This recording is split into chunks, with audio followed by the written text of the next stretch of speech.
Good morning पिला माने मु करिश्मा चौधरी टाउन सरकारी उच्च विद्यालय विज्ञान शिक्षयित्री आज लाइव क्लास को तुम मन स्वागत जनाऊँगी। आज आम पढ़ा तुम भौतिक विज्ञान बहिर ध्वनि पाठर किछि अंश। तुम्हें तो ध्वनि विषय किछि पढ़ी सारिच। आज आम तार आउ किछि अंश विषय आलोचना करबा। तो आउ डेरी न करी आमे स्मार्ट बोर्ड निकट को जिबा। आज आलोच्य विषय गुड़िक होउछि ध्वनि तरंगर लक्षण, ध्वनि प्रबलता, ध्वनिर तीव्रता, विभिन्न माध्यम ध्वनिर बेग, ध्वनिर प्रतिफलन, प्रतिध्वनि, प्रतिनाद एवं बहु प्रतिफलनर व्यवहार। तो प्रथमे आमे देखिबा ध्वनि तरंगर लक्षण। से भितरे अछि आवृत्ति, आयाम, तापर तरंगर दैर्घ्य, तरंगर बेग। प्रथमे आमे देखिबा तरंगर दैर्घ्य कोन। आगरु तुमे जानिछ शिखर कोन एवं गहर कोन। ध्वनि तरंग आम जेतेबेले गति करे से गोटे तरंग आकार रे गति करे एवं एहाकू कहा होछि हमर शिखर एवं एहाकू कहा होछि हमर गहर बा हमर संपीड़न अंचल को कहा जाउछि हमर शिखर एवं विरलन अंचल को कहा जाउछि गहर। तो आमे देखिबा तरंगर दैर्घ्य कोन ना दुईटी क्रमिक संपीड़न बा दुईटी क्रमिक विरलनर मध्यबिंदु मध्यरे थिबा दूरता को तरंगर दैर्घ्य बोली कहा जाय।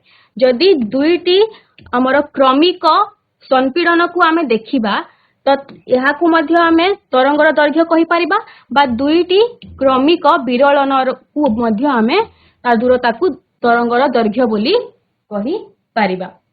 तो एहाकू ग्रीक अक्षर लैम्डा द्वारा सूचित करा जाय एवं एहार एसआई एकक हेउची मीटर। तरंगर दैर्घ्य र तार एकक हेउची मीटर। एहाकू लैम्डा अक्षर द्वारा सूचित करा जाय। नेक्स्ट होउची हमर पूर्ण दोलन। दोलन शब्द तुम जानुथुबो कि हमर तरंग जेतेबेले हमर गति करूची तो से एई मध्य अवस्थान रु ऊपर को गति करी पुणी तळाळ को गति करी पुणी मध्य अवस्थान को जेतेबेले पहुंचुची तो ताकू आमे कहिबा गोटिए पूर्ण दोलन। थरे ऊपर को जाई थरे तळ को आसी पुणी मध्य अवस्थान को जेतेबेले पहुंचिला एति को आमे कहिबा गोटिए पूर्ण दोलन। माध्यमर एक स्थानर सांद्रता सर्वोच्च मूल्य रु सर्वनिम्न मूल्य को परिवर्तित होई पुनश्च सर्वोच्च मूल्य पर्यंत फेरी आसीबा को एक संपूर्ण दोलन मध्य कहंती। तो आवृत्ति कोन ना माध्यमर कणिका एक समय बा हमर 1 सेकेंड रे जेति की पूर्ण दोलन करिवो ताहाकू आमे कहिबा सेही दोलन रो संख्या को आमे कहिबा ध्वनि तरंगर आवृत्ति। गोटिए सेकेंड रे से जेति की थर पूर्ण दोलन करिवो ताहाकू आमे कहिबा तार आवृत्ति। तो एही आवृत्ति को आमे एफ बा फ्रीक्वेंसी वर्ड रु एफ शब्द द्वारा आमे प्रकाश करि परिबा। ताहार एकक हेउची हर्ट्ज। एहा हमरो हेनरिच रुडोल्फ हर्ट्ज को नाम अनुसार ता एही एकक को हर्ट्ज बोली नाम दिया जायछि। आउ थरे देखो पिला माने आवृत्ति कहिले हमर जेतेबेले गोटिए ध्वनि सृष्टि हला से तो तरंग आकार रे गति करिवो। तो 1 सेकेंड रे जेति की थर से पूर्ण दोलन करिवो ताहाकू आमे सेही कणिका बा सेही ध्वनिर तार आवृत्ति बोली कहि परिबा। ताकू म्यू द्वारा सूचित करा जाय एवं इंग्रजी अक्षर एफ द्वारा मध्य आमे ताकू लेखि परिबा एवं तार एकक हेउची हर्ट्ज जहा कि हेनरिच रुडोल्फ हर्ट्ज को नाम अनुसार नामित। नेक्स्ट आवर्त काल माध्यमर प्रत्येक कणिकार एक थर पूर्ण दोलन करिबा पई लागुथिबा समय को तरंगर आवर्त काल बोली कहा जाय। से कणिकाटी जेतेबेले गति कला गोटिए पूर्ण दोलन करिबाकू ताकू जेतिकी समय लागिला ताकू आमे तार आवर्त काल बोली कहिबा।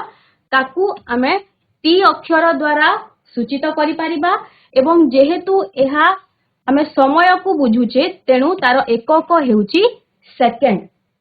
ताहेले आवृत्ति और आवर्त काल मध्यरे संपर्क कोन ना F = 1/t।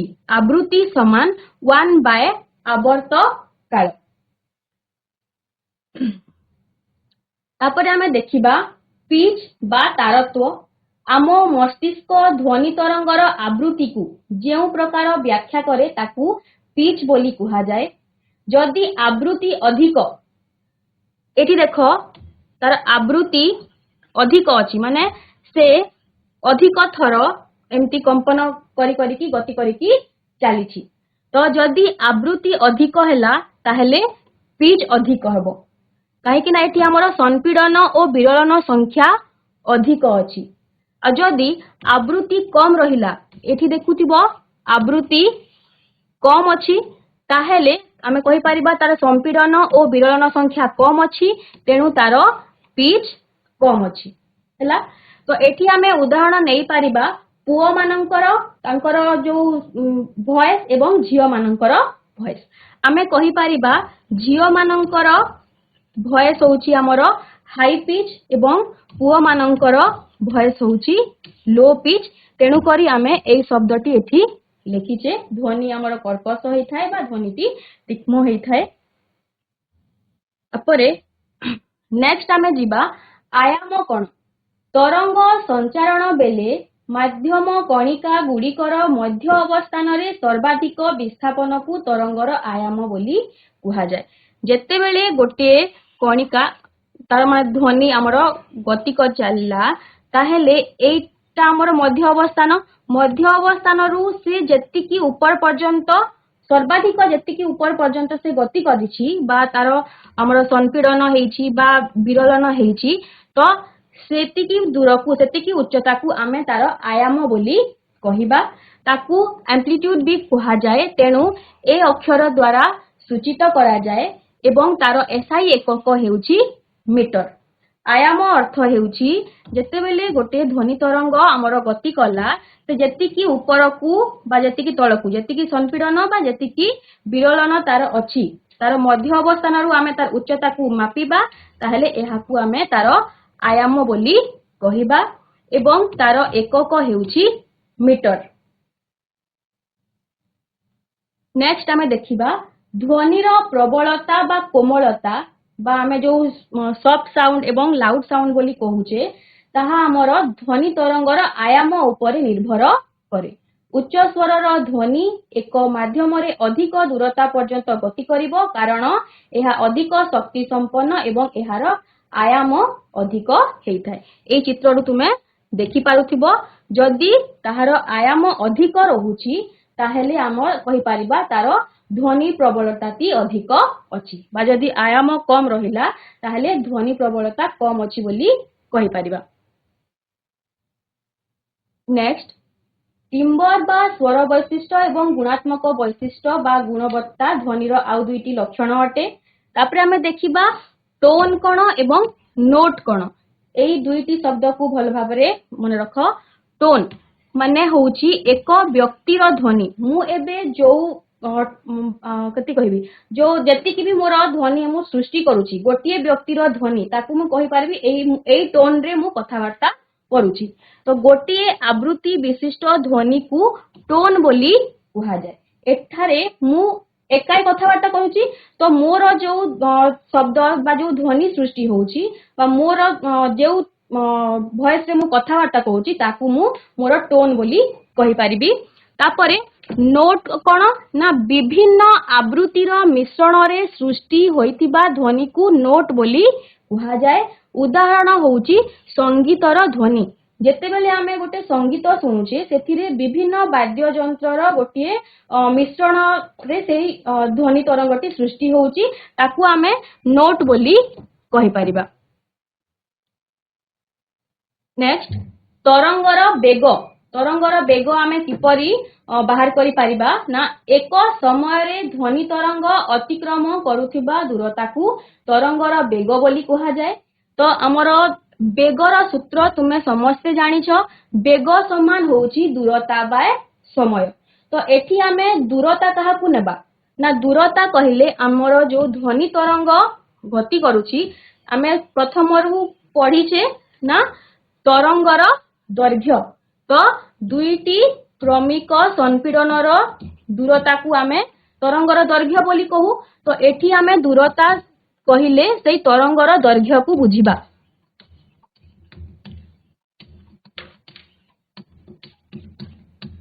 ତରଙ୍ଗର ଦୈର୍ଘ୍ୟ ବାय ସମୟ, ଯୋଉ ଆମର ଆବର୍ତ୍ତ କାଳ ରହୁଛି ତାକୁ ଆମେ ବୁଝିବା।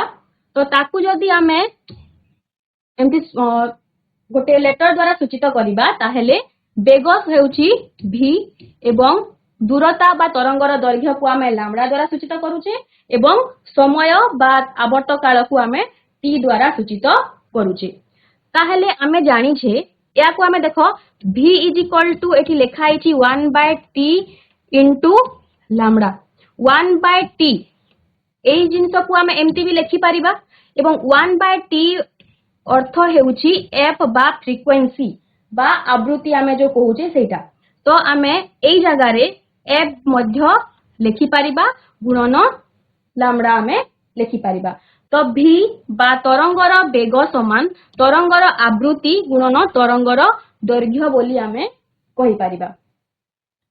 ए सूत्रटी को मन रखिथिबो ना हमर बेग समान माने तरंगर बेग समान होउची तरंगर दैर्घ्य बा समय।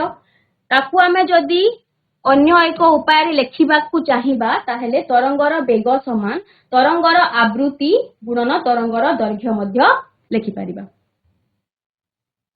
नेक्स्ट ध्वनि प्रबलता। ध्वनि प्रबलता एक लक्षण जहा द्वारा समान तारतम्य थिबा दुईटी ध्वनि मध्यरु उच्च ध्वनि एवं कोमल ध्वनि को आमे जानि परिबा। ध्वनि तरंगर आयाम अधिक हेले ध्वनिर तीव्रता अधिक हुए और ध्वनि प्रबलता मध्य अधिक हेइथाय। तापरे वस्तुर पृष्ठ क्षेत्रफल अधिक हेले ध्वनि प्रबलता अधिक हेइथाय। जदि हमकु गोटे ध्वनिर उत्स दिया जायछि जहार क्षेत्रफल दुईटी क्षेत्रफल विशिष्ट गोटे वस्तु दिया जायछि एवं एथिरे आमे किछि जिंस द्वारा जदि बाडेले ताले सेठी ध्वनि सृष्टि होउछि।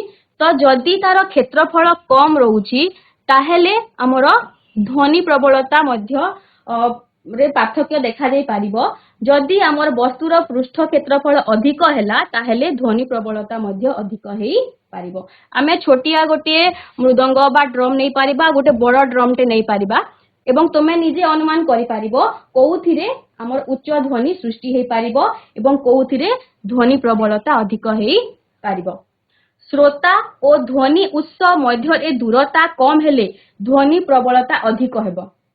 गोटे स्थान रे मनकर ध्वनि सृष्टि हेउची एवं गोटे पिला एठी अछि एवं गोटे पिला आउ टिके दूर रे अछि ताहेले जे ध्वनि उत्स ठारू पाखरे अछि ता पाखरे ध्वनि प्रबलता अधिक बोली आमे कहि परिबा एवं जे दूर रे अछि सेठारे ध्वनि प्रबलता या ठारू कम हबो बोली आमे कहि परिबा। तो श्रोता और ध्वनि उत्स मध्य रे दूरता जदि कम हैला ताहेले ध्वनि प्रबलता अधिक हेबो। माध्यम सांद्रता अधिक हेले ध्वनि प्रबलता मध्य अधिक हुए। शक्ति उत्स निकटरे प्रतिबंधक थिले ध्वनि प्रबलता अधिक हुए एवं एहार ध्वनि प्रबलतार एकक हेउची डेसिबेल।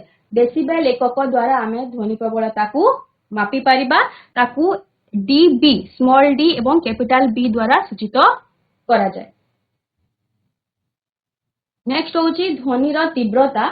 माध्यमर गोटिए बिंदु चारिपटे तरंग गतिर अभिलंब दिगरे एक क्षेत्रफल विशिष्ट क्षेत्र मध्य देई प्रति सेकेंड रे जेतिकी ध्वनि शक्ति अतिक्रम करे ताहार परिमाण को सही बिंदु रे ध्वनिर तीव्रता बोली कुहा जाय।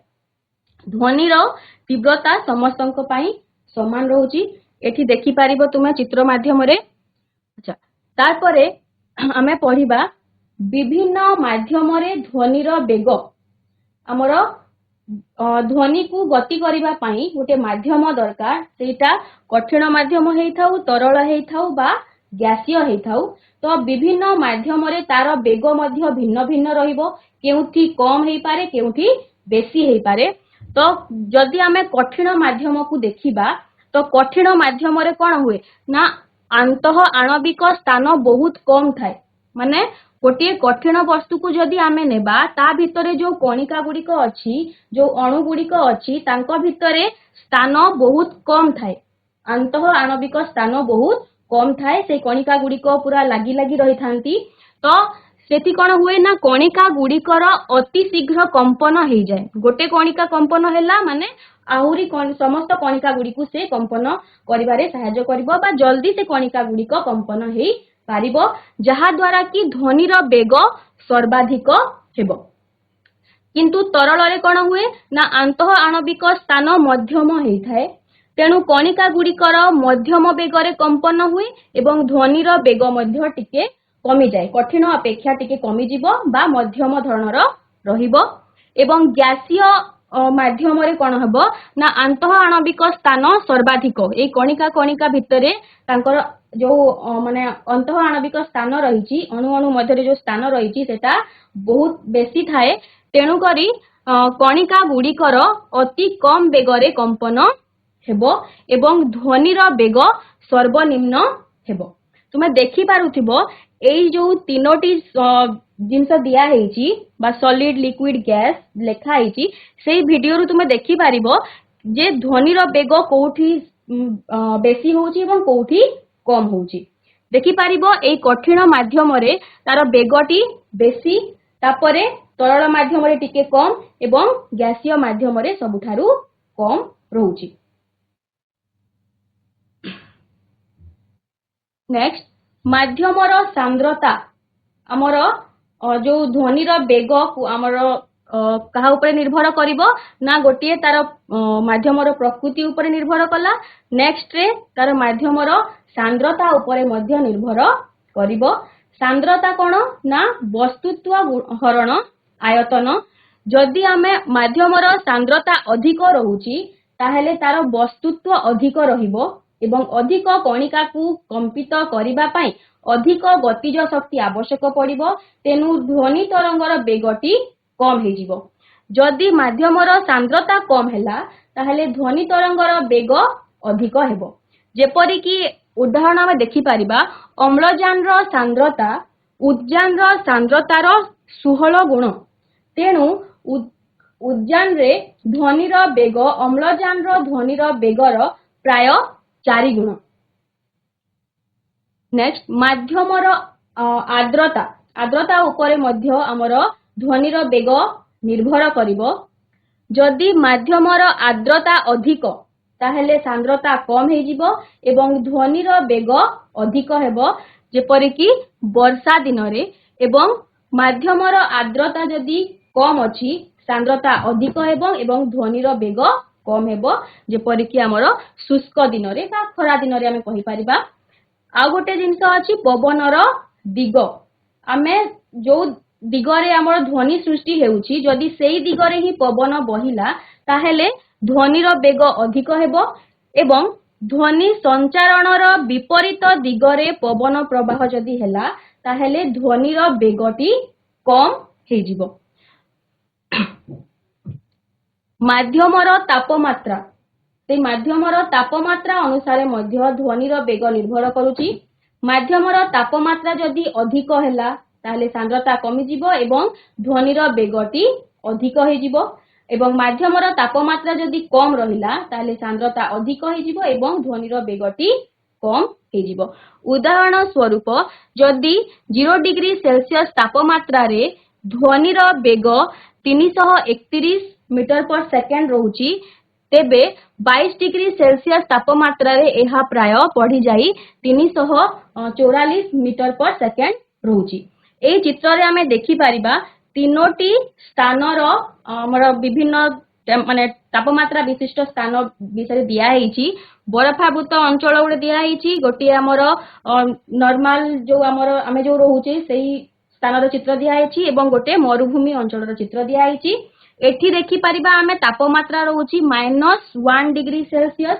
जोथिरे कि हमर ध्वनिर बेग रहउची 330.4 मीटर पर सेकेंड एवं 21 डिग्री सेल्सियस रे रहउची 343.6 मीटर पर सेकेंड एवं जोठी हमर मरुभूमि रे टेम्परेचर जदि रहिला हमर 45 डिग्री सेल्सियस सेठी रे हमर ध्वनिर बेग रहउची 358 मीटर पर सेकेंड तो तापमात्रा जतिकी बढ़ी बढ़ी जाउची हमर ध्वनिर बेग मध्य सेतिकी बढ़ी बढ़ी चलीछि।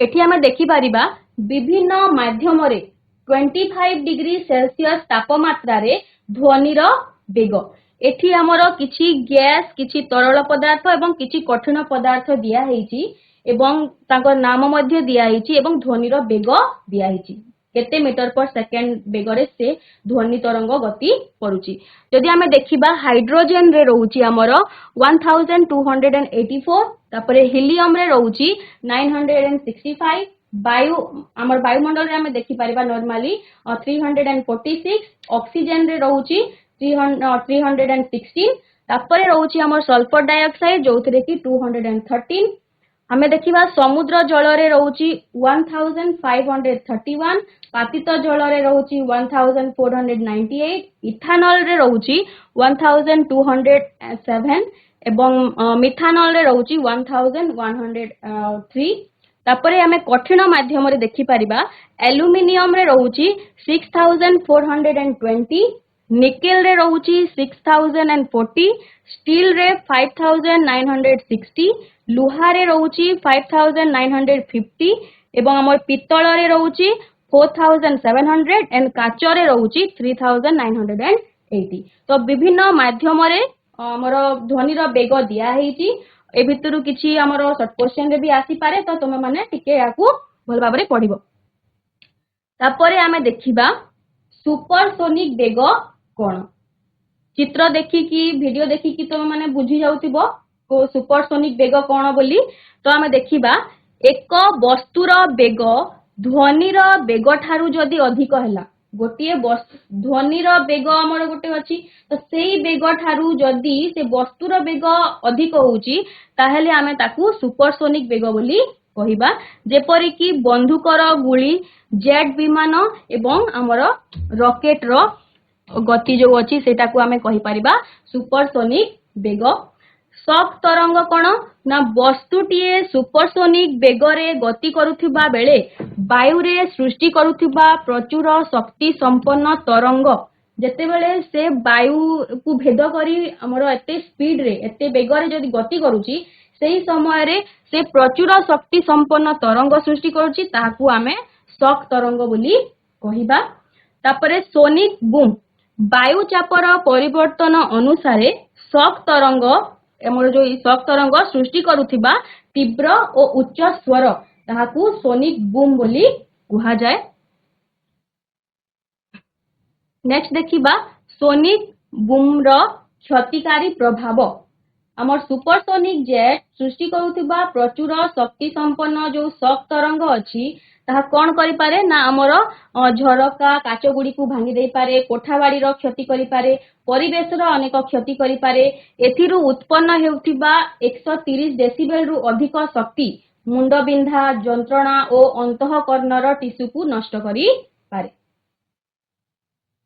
तापरे असुची ध्वनिर प्रतिफलन जेपरि आमे अष्टम श्रेणी रे आलोकर प्रतिफलन पढिथिले ठीक सेपरि आमे ध्वनिर प्रतिफलन विषय देखिबा तार दुईटी नियम विषय देखिबा तो ध्वनि कठिन बा तरल पृष्ठ रे बाधा पाई फेरी आसीबा प्रतिफलन माने कोन ना ध्वनि जते बेले गति कला किछि बाधा जदि तार आगरे अछि ताहले सेठी से बाडे हेकी पुनी आमे जोठी ध्वनि सृष्टि हेतला से पाखवाकू फेरी आसीबा को प्रतिफलन बोली कहिबा तो ध्वनिर प्रतिफलनर नियम विषय प्रथम नियम होउची ध्वनिर प्रतिफलन समय रे आपातन कोण और प्रतिफलन कोण परस्पर समान अर्थात हमर जो आपातन कोण ताकू आमे इंसिडेंट एंगल बोली कहिबा एवं जो प्रतिफलन कोण ताकू रिफ्लेक्टेड एंगल बोली आमे कहि परिबा तो I = R बोली मध्य आमे कहि परिबा तो देखो एठी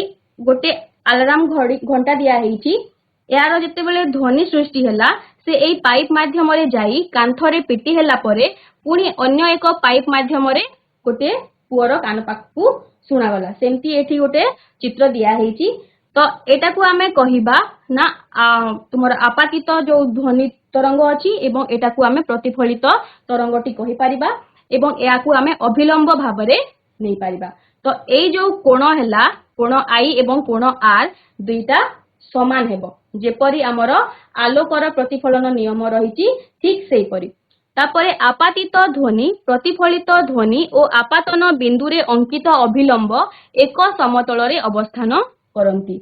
এই আপাতিত ধ্বনি प्रतिफलित ध्वनि एवं अभिलंब समस्ते गोटे समतल रे ही अवस्थान करती। ठीक समान नियम अछि हमर आलोकर प्रतिफलन नियम सहित, तो याकू मन रखिबो। नेक्स्ट प्रतिध्वनि। प्रतिध्वनि कोन ना एक दृढ़ तथा विशाल प्रतिबंधक ठारू ध्वनि प्रतिफलित हेला परे सुना जाउथिबा मूल ध्वनिर पुनरावृत्ति।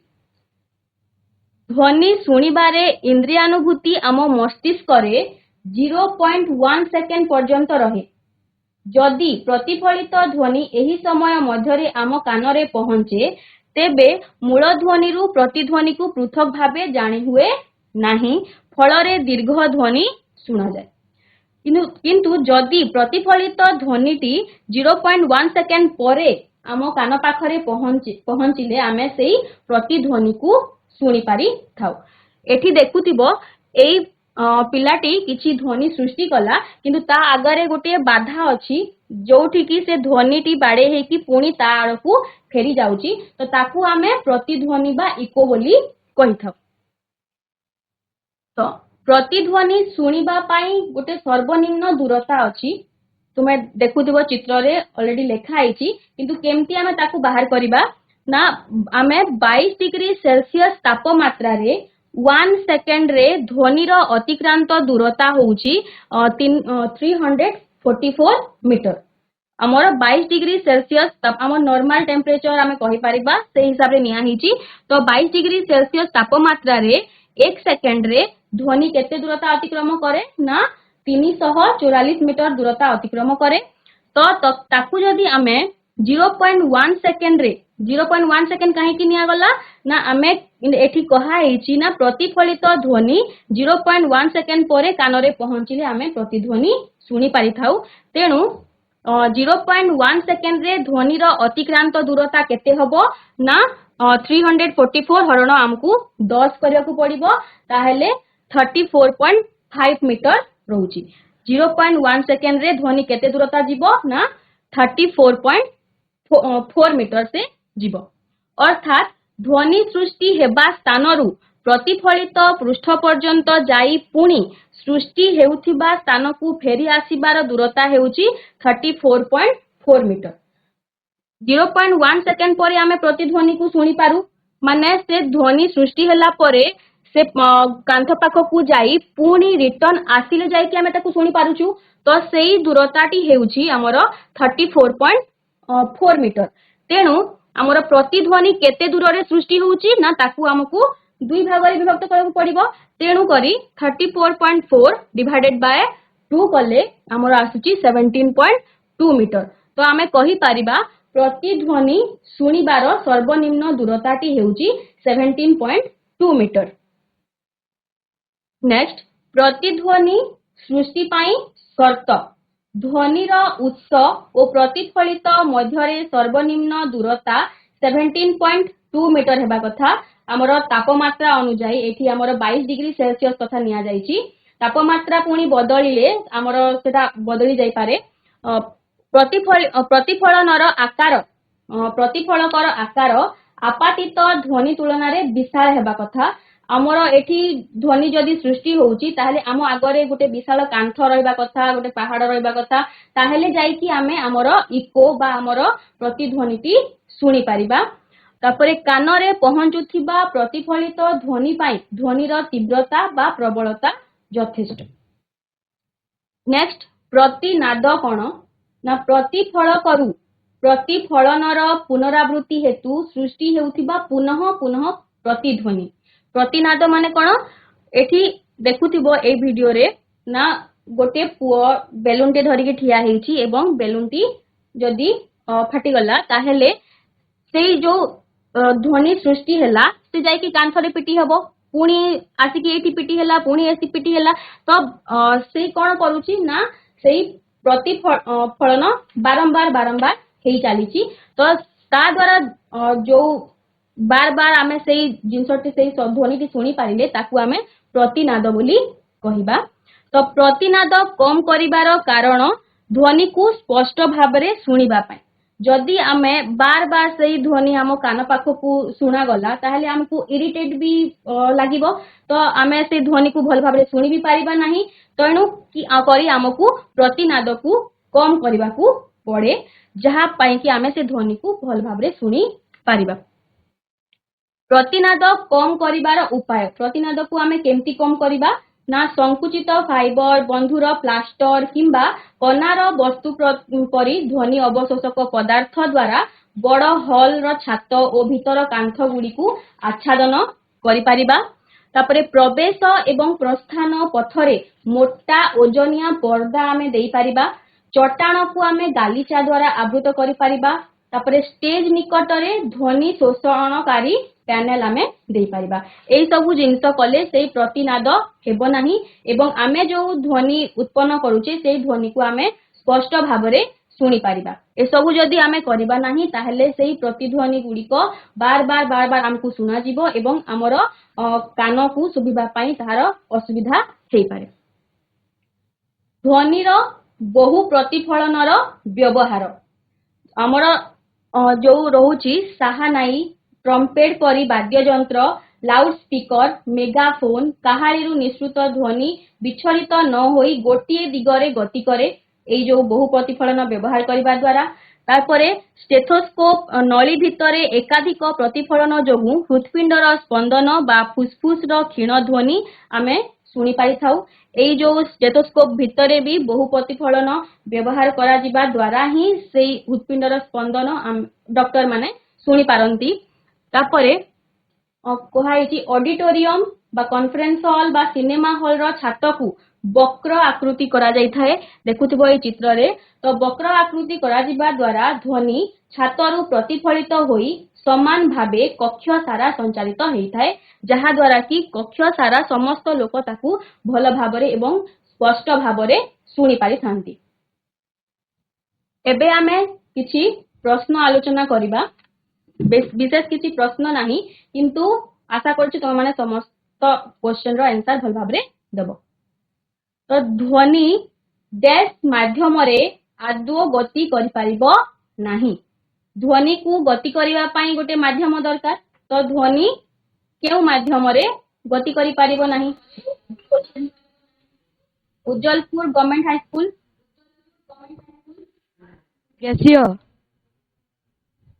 माध्यम भी तो गति करे ना आमे पढ़िले ना गोटे बॉक्स लेखा थिला से माध्यम रे ध्वनि गति करि पारछु बोली तो को माध्यम रे गति करि पारिबो नाही। तरल आउ थोड़े चेष्टा करो। सुभाष चंद्र हाई स्कूल शून्य माध्यम रे। Very good.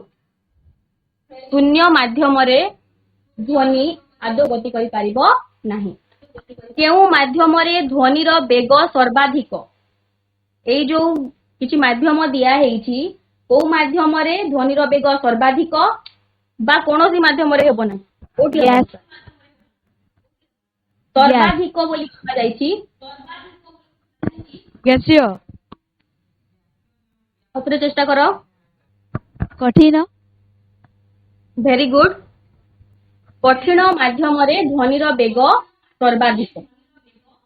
तापरे हर्ज हेउछि डैश एई भितरु कोउटा ठीक हबो सेकंड इनवर्स मीटर बा मीटर इनवर्स। हर्ज कहार एकक मीटर नाही आउथरे चेष्टा करो। सेकंड आउथरे option B very good. Second inverse केमती हला हर्ज होची हमर आवृत्ति रो एकक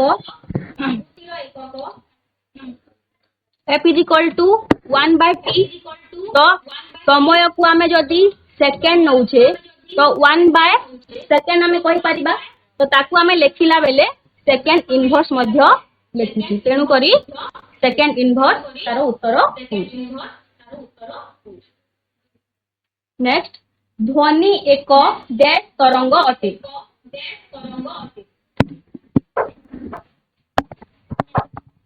अनुदैर्घ्य तरंग अनुप्रस्थ तरंग इलेक्ट्रोमैग्नेटिक तरंग बा कोनोसिटी नुहे कोठी हबो अनुदैर्घ्य तरंग अनुदैर्घ्य Option तरंग A. very बहुत बढ़िया उत्तर वेरी गुड गोटिए तरंग 2.5 सेकेंड रे 20 थर पूर्ण दोलन करे ताहेले तरंगर आवृत्ति केते जदि गोटे तरंग 2.5 सेकेंड रे 20 थर पूर्ण दोलन कला गोटे ताहेले तार आवृत्ति केते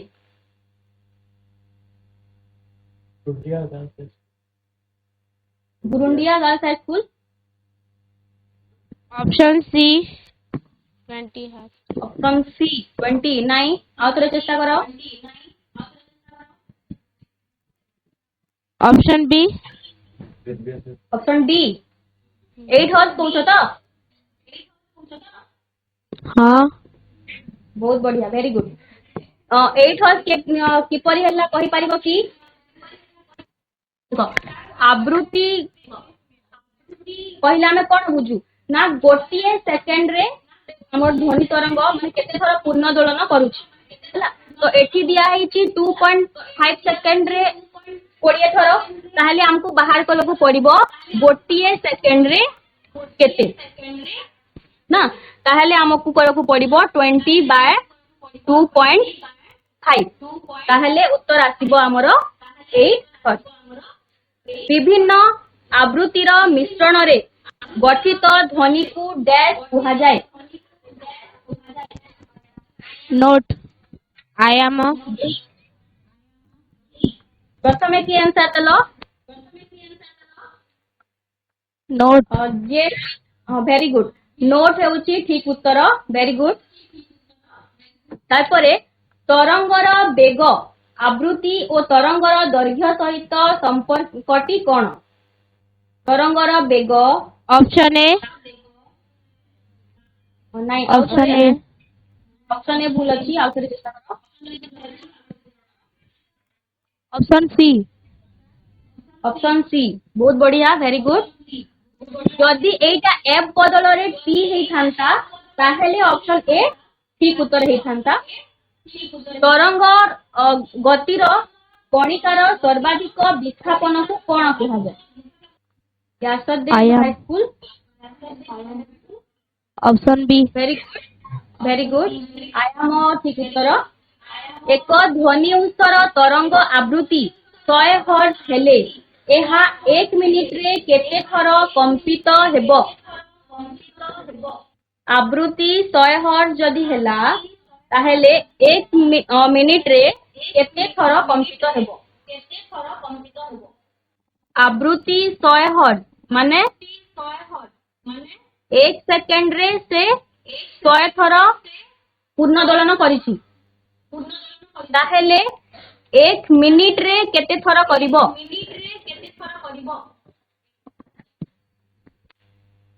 option D 6000 very good option D 6000 ला 1 मिनिट समान केते 60 सेकेंड ना जदि 1 सेकेंड रे 100 ताहेले 60 सेकेंड रे केते हबो 100 into 60 बहुत बढ़िया उत्तर ध्वनि प्रबलता ध्वनि तरंगर डैश उपरे निर्भर करे ध्वनि प्रबलता ध्वनि तरंगर डैश उपरे निर्भर करे ऑप्शन बी ऑप्शन बी आउ थोरे चेष्टा करो आवृत्ति ऑप्शन ए ऑप्शन बी ध्वनि प्रबलता ध्वनि तरंगर कहा पर निर्भर करिवो माने कोयल विद्यापीठ आयाम आयाम वेरी गुड आयाम सठिक उत्तर अटे आयाम बहुत बढ़िया अच्छा ताहले तुम मानक पाई किछि गृह कार्य अछि ध्वनि संचारण पाई माध्यम आवश्यक एक सरल परीक्षण द्वारा बुझाओ एवं ध्वनि किपरि एक अनुदैर्घ्य तरंग अटे बुझाओ ए दुईटी गृह कार्य करी तुमरो विज्ञान शिक्षक बा शिक्षयित्री मानकु देखाइबो आशा करूछि आजिर पाठ तुम माने भल भाबरे बुझिथिबो धन्यवाद।